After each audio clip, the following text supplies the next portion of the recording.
Salut! Je me disais que j'avais envie de vous donner un exemple d'interprétation de l'interview d'un jeu que j'aime effectuer quand je fais connaissance avec un nouveau jeu. Alors, évidemment, ce qui est important de comprendre, c'est que mon interprétation ne va pas être la même que celle de quelqu'un d'autre. Et chacun, en fonction de son vécu, de sa sensibilité, de son intuition, va interpréter les lames, la disposition différemment. Donc voilà, mon interprétation, ici, celle que je vais vous donner, c'est juste un exemple pour que vous puissiez peut-être comprendre, pour ceux qui sont intéressés par ce tirage, parce que je sais que certaines personnes le sont, que vous puissiez comprendre comment moi j'interprète les lames dans leur position. Voilà. Alors, donc j'utilise le Victorian Flower Oracle, pour ceux que ça intéresse, c'est mon jeu de la semaine. Et c'est l'interview que j'ai faite avec ce jeu, puisque je ne l'ai encore jamais utilisé avant cette semaine-ci.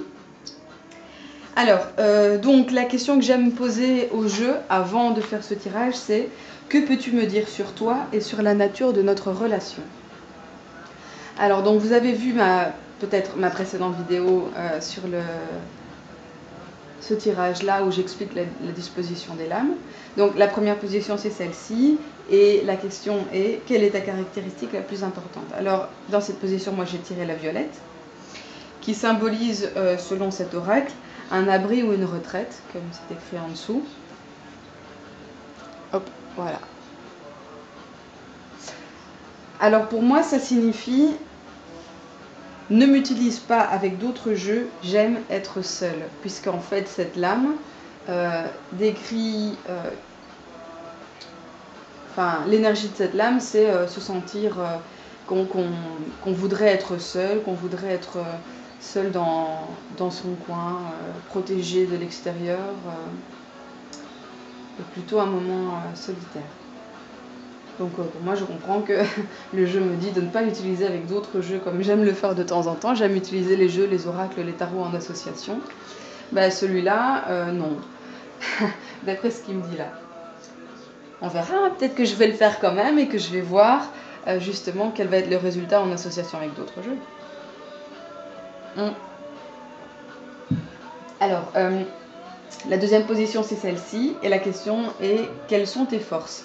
Moi, j'ai tiré la pensée, qui signifie des souhaits. Alors, pour moi, mon interprétation, c'était: je comprends facilement quels peuvent être tes désirs, tes aspirations et tes ambitions. Donc ça, c'est la force du jeu. C'est-à-dire que c'est le message du jeu sur ses forces. Donc, quelles vont être ses qualités, quoi. Quels sont le domaine dans lequel il est calé, quoi. Donc, pour moi, d'après son message, pour moi, ce jeu, c'est un jeu qui va me permettre à comprendre quels sont mes souhaits, mes désirs, même quand j'en ai pas conscience, quoi. Voilà, tandis que ici, dans la première position, quelle est ta caractéristique la plus importante? La retraite. On pourrait se dire que c'est un jeu qui va me pousser, moi, en tant que personne, à me retirer, à me retrouver dans un endroit un peu protégé pour pouvoir comprendre les messages qu'il m'apporte. Moi, c'est pas comme ça que je l'interprète. Pour moi, la position 1, c'est la caractéristique la plus importante du jeu, et ça n'a pas de rapport avec moi, quoi. C'est le jeu qui parle de lui-même et qui me parle de ce qu'il est lui et de ce qu'il va m'apporter lui. Donc c'est pour ça que moi je l'interprète comme étant je préfère que tu m'utilises seul et que tu ne m'utilises pas avec d'autres jeux, quoi. Voilà. Dans la position 3, la question c'était: quelles sont tes limites? Donc elles sont pas tes défauts, mais disons les choses dans lesquelles tu es le moins calé, quoi. Alors moi j'ai tiré le lilas, qui signifie un message. Et pour moi, ça signifie qu'il a du mal à se faire comprendre en tant qu'oracle. Donc j'ai écrit: j'ai du mal à me faire comprendre, à m'exprimer clairement, à transmettre mon message. Donc ses limites, c'est le message. Donc pour moi, il a du mal à faire comprendre ce qu'il a à dire. s'exprime peut-être un peu trop par allégorie ou par message un peu flou. Ce qui n'enlève rien à l'importance des messages, c'est juste qu'il a peut-être du mal à les exprimer clairement. Alors en position 4, ici, alors la question c'est que vas-tu m'apprendre? Et j'ai tiré la merveille du Pérou qui signifie party time, que c'est le moment de faire la fête. Alors que vas-tu m'apprendre? C'est le moment de faire la fête.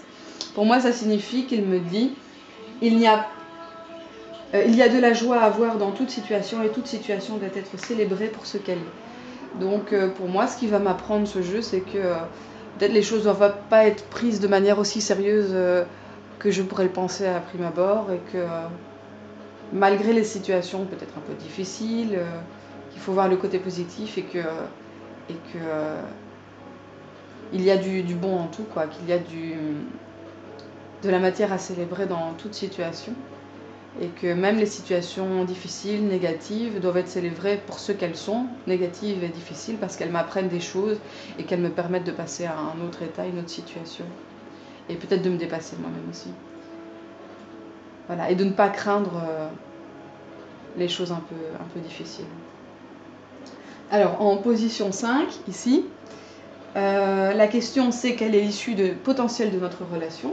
Donc l'issue potentielle, c'est pas l'issue fatale, comme on dit, c'est une potentialité, après c'est à moi de construire la relation avec le jeu. Et j'ai tiré Sweet Pea, qui signifie les besoins, les nécessités.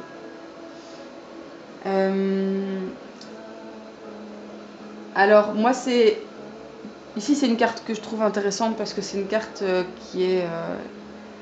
que j'interprète comme étant négative. Puisqu'en fait, au niveau de l'image, on voit la dame qui est le pois, la plante. Et en fait, le pois, c'est une plante qui a besoin de beaucoup d'eau. Et on voit ici, elle est en manque d'eau, quoi. Il y a le soleil qui tape et on voit les autres plantes qui ont besoin d'eau. Elles sont en manque d'eau. Et pour moi, ça signifie, puisqu'il me dit ici, en position 3, qu'il a du mal à exprimer son message, qu'il a du mal à me dire ce qu'il veut me dire, que malheureusement, il va peut-être pas me donner des messages assez clairs, étant donné la position 3, et que ça va me pousser à peut-être avoir besoin d'éclaircir les messages avec un autre tirage, avec un autre jeu, pour mieux comprendre ce qu'il veut me dire. Ce qui est un peu en contradiction avec la première position où il me dit qu'il préfère être utilisé seul. Donc on verra, je vais l'utiliser, je vais voir si effectivement j'ai du mal à le comprendre, etc. Mais c'est vrai que pour les tirages que j'ai fait jusqu'à présent, j'ai un peu du mal à le cerner, ce jeu. Donc ça aurait tendance à confirmer ce tirage-ci. Mon expérience avec le jeu aurait tendance à confirmer ce tirage-ci. D'ailleurs, c'est pour ça que je ne fais jamais ce tirage, l'interview d'un jeu, en premier lieu avant d'utiliser le jeu. Je préfère toujours l'utiliser quelques jours en tirage quotidien, pour moi me faire ma première opinion du jeu, et après je réalise ce tirage-ci, pour vraiment faire connaissance avec le jeu et me faire mon propre avis, parce que c'est vrai qu'on pourrait on pourrait avoir tendance à se faire influencer par ce tirage-ci pour approcher un jeu, ce qui est une erreur évidemment. Un tirage n'est jamais définitif. C'est pas parce que j'ai fait ce tirage-ci et que j'ai reçu ces messages-là que forcément le jeu et notre relation va être telle qu'elle ad vitam aeternam. Peut-être qu'elle va l'être au début, et qu'après, au fil du temps, on va construire une relation, lui et moi, qui va être différente. Voilà, petite parenthèse. Donc, voilà pour la position 5. Et pour la position 6, dont la question est « As-tu quelque chose d'autre à me dire ?»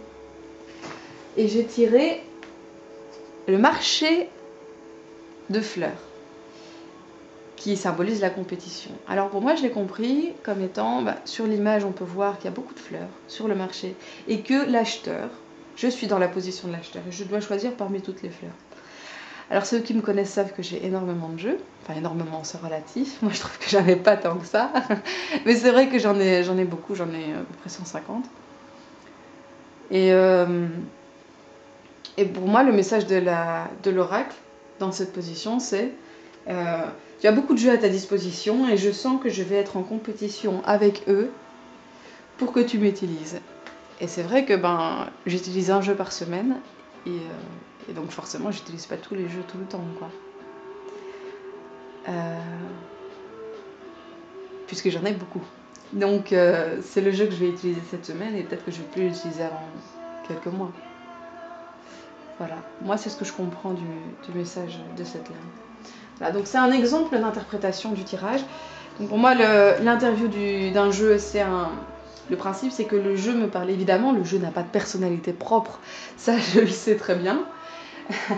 Mais c'est pour moi l'accès à la connexion que je vais réaliser avec le jeu. Et ça